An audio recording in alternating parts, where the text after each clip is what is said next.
This is Generation Stadia, giving you that daily dose of everything and anything Stadia related, and today we have one pretty big news story to cover.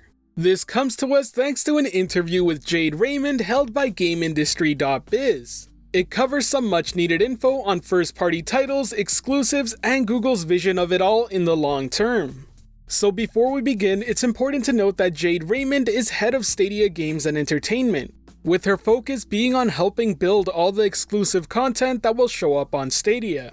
Now, right off the bat, she states that the plan includes building out a few different first-party studios and building up the publishing to ship exclusive content created by indie developers and external partners.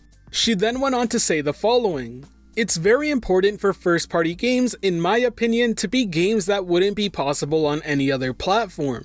I think that's what's really exciting, and we're building out the first-party teams." Now, if you ask me, this is fantastic news, as it's exactly what Google's focus should be on when developing games through first-party development studios. Ultimately, it's going to fall on their shoulders to show us what this technology can really set out to do, and if I'm being real, first impressions mean quite a lot. So here's to hoping they come out swinging with something both fresh and very exciting. The article goes on to mention creating detailed simulations, advanced AI, and creating MMO-like experiences that redefine what massively multiplayer can be. Speaking of online, Jade Raymond went on to talk about it, and I quote, "In terms of multiplayer, everyone is essentially playing in one big LAN parties, and as far as the tech is concerned, there is no difference or constraints from an architecture perspective of how far the users are, or worrying about replication, all the other things that can typically limit the number of people you can have in a game."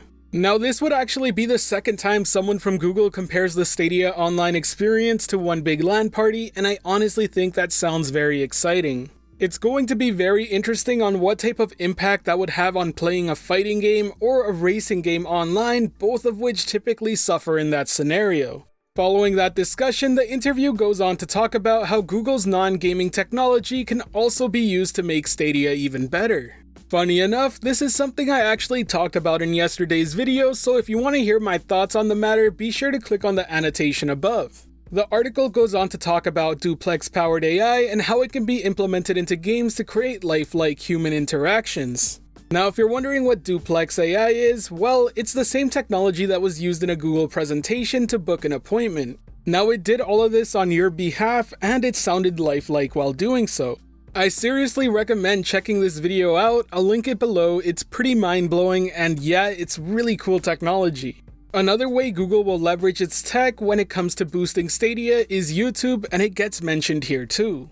Things like crowdplay and stage share are very heavily implemented into YouTube, and I can see this being a big deal for Stadia. Now, when it comes to exclusives on Stadia, they do sound just a bit far off. But Jade clarified this by saying the following: "It is a long-term view that Google is taking, for a big bet and a huge new IP that's going to fully leverage the cloud. It may be several years, but we do have quite a few exclusive games in the works, and we'll demonstrate some exciting things about the platform all along the path. It won't be 4 years before gamers get to see the new exclusive content, exciting content. There will be some coming out every year and more each year." Now, frankly, this is fantastic to hear, as I know there was quite some worry of people thinking we won't see many exclusives for years to come. And while we may not see a game that fully utilizes everything Stadia has to offer right out of the gate, it does sound like we will get to enjoy exclusives from third parties in the meanwhile that start exploring the possibilities, which is always exciting. Jade goes on to mentioning that at first it'll mainly be third-party titles that we're seeing on Stadia, some of which that will start to showcase some Stadia exclusive features. After that will come the second-party games from independent developers. In this category, I think she's talking about games like Guilt and Orcs Must Die. So definitely expect more games like those getting announced, and it seems like those will carry us into first-party exclusives that really leverage what Stadia can do. Jade also mentions how developers are super excited to work on Stadia because it's something so new, not to mention all the design challenges that come along with it. For instance, take a 1,000 player battle royale. Yeah, it may be exciting just because of the sheer amount of players, but how fun is that going to actually be? How long will the matches drag on for? How much space will you be walking around until you find another player? All these things and more I'm sure are gonna come up in questions when designing games for Stadia. Now that pretty much covers the big news we learned from this interview, but I highly suggest reading it for yourself as it is a fantastic read, and there are a few more things that are talked further in depth. I'll be sure to link the article in question in the description below. Now my final thoughts on this is that it's great to hear all this information coming out. I do wish they would have talked about this stuff sooner around Stadia's first announcement because you can already see some articles trying to spin and twist this news. In fact, I'm already seeing some people talking about it as if Stadia has no exclusives for the next 3 to 4 years until they get the first party studios done. Which if you read the full article you would know isn't true, but it's the internet, what can you do? Either way, it's great to get all this information at the end of the week, and Jade Raymond did a fantastic job in this interview. Hopefully we'll get to see her talk more about Stadia in the near future. Now if you enjoyed this video, be sure to hit that like button as it really does help the channel out, and if you're wanting more content like this, be sure to subscribe and hit that notification bell as well. For today's end of video message, I want to leave you off with a question.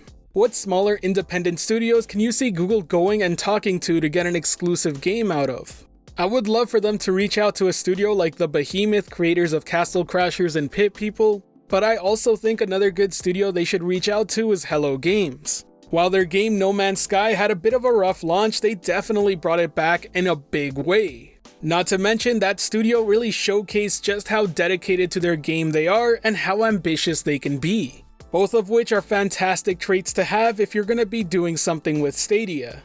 I'm curious to find out what studios come to your mind, and do let me know in the comment section below. I look forward to reading who you have in mind. Anyways, this has been Generation Stadia, giving you that daily dose of everything and anything Stadia related. The Gen S community is over 1,500 strong and growing by the day, and until next time, I'll catch you in the clouds.